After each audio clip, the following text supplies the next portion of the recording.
Dès qu'on clique sur un lien, qu'on envoie un email ou qu'on lance une vidéo, il y a un héros méconnu qui bosse en coulisses pour que nos données trouvent leur chemin. Ce héros, c'est le BGP, le Border Gateway Protocol. Et pour faire simple, c'est un peu le service postal mondial d'Internet. Mais pour bien piger ce qu'est le BGP, il faut d'abord se poser une question qui a l'air toute simple. Au fond, c'est quoi Internet? Et la réponse, elle n'est pas forcément celle qu'on croit. Non, ce n'est pas une seule entité, un gros nuage unique. En réalité, Internet, c'est une immense toile composée de milliers de réseaux indépendants qui ont tous accepté de se parler. Et c'est justement là que le BGP intervient, pour organiser tout ça. Allez, voilà le programme.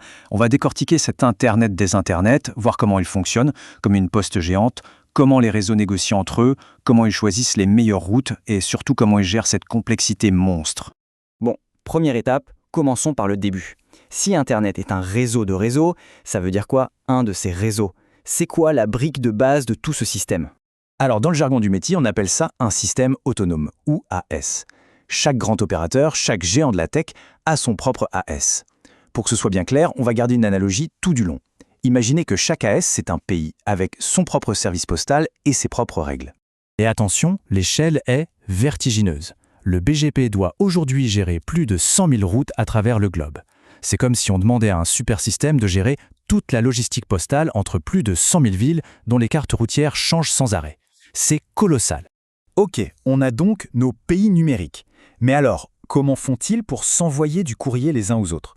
C'est là qu'intervient notre fameux service postal mondial, le BGP.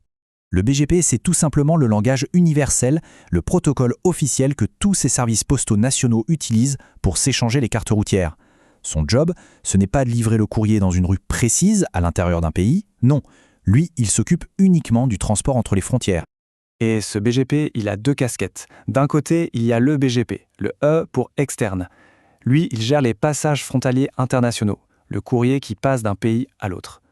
Et de l'autre, on a l'IBGP, I pour interne. Son rôle à lui, c'est de s'assurer qu'à l'intérieur d'un même pays, tous les centres de tri sont bien au courant des routes qui existent vers l'étranger. Très bien. Mais ces services postaux, comment ils décident de se faire confiance? Ils ne commencent pas à s'échanger des millions de colis comme ça d'un coup? Non. Avant tout, ils doivent signer des sortes de traités diplomatiques. Cette diplomatie passe par 4 messages principaux. D'abord, un message open, c'est le « bonjour, on pourrait discuter ». Ensuite, le keep alive, un petit message régulier pour dire « t'inquiète, je suis toujours là ». Puis vient l'update, le plus important. « Hey, j'ai une nouvelle route à te proposer ». Et enfin, le notification, qui est beaucoup moins sympa. « Attention, il y a un gros problème, je coupe la ligne ». Et pour établir cette relation, les routeurs suivent une procédure très stricte, une sorte de danse bien chorégraphiée. Ils passent par plusieurs états, de idle, où il ne se passe rien, à connect, puis active. Ils tentent de se joindre, s'envoient un message open, attendent une confirmation, et c'est seulement une fois arrivé à l'état final, established, que la connexion est considérée comme fiable et que le vrai travail peut commencer. Bon, maintenant que tout le monde se parle, le vrai défi se présente. Comment le BGP fait-il pour choisir le meilleur chemin alors qu'il a potentiellement des dizaines, voire des centaines de milliers de routes possibles sous les yeux? C'est vraiment la question à 1 million. Si un paquet de données doit aller de Paris à Tokyo, il y a des tas d'itinéraires possibles. Par la Sibérie, par le Moyen-Orient, traversant les États-Unis, le BGP doit faire un choix, et il doit le faire très, très vite. Alors, attention, point crucial. Le meilleur chemin pour BGP n'est pas forcément le plus court en kilomètres ou le plus rapide en millisecondes. Non, il suit une liste de critères, une sorte de checklist. Et la règle d'or, le critère numéro 1, c'est le chemin AS le plus court. En clair, la route qui traverse le moins de pays gagne presque à tous les coups. S'il y a égalité, on regarde d'autres attributs. Et si vraiment rien ne permet de trancher, on utilise un critère technique, comme l'adresse IP la plus basse pour départager. Gérer les routes entre les pays, c'est une chose. Mais que se passe-t-il quand votre propre pays devient gigantesque, comme un fournisseur d'accès continental? Là, des problèmes de logistique purement internes se posent. Et voici le problème majeur. Par défaut, pour que l'info circule bien, chaque routeur IBGP à l'intérieur d'un AS doit être directement connecté à tous les autres. C'est ce qu'on appelle un maillage complet. Pour quelques routeurs, ça va, mais si on en a des centaines ou des milliers, ça devient un cauchemar logistique. C'est tout simplement ingérable. Heureusement, il y a des solutions. La première est assez élégante, le réflecteur de route. L'idée est simple, au lieu que tout le monde parle à tout le monde, on va désigner un routeur central, un chef de gare. Les autres routeurs, les clients, ne parlent qu'à lui. Et son boulot, c'est de réfléchir l'information à tous les autres. On passe d'un chaos total à un modèle en étoile bien plus propre et efficace. L'autre grande solution, c'est le bon vieil adage « diviser pour mieux régner ». C'est le principe des confédérations. On prend un as gigantesque et on le découpe en sous-as plus petits, un peu comme des régions ou des États au sein d'un même pays.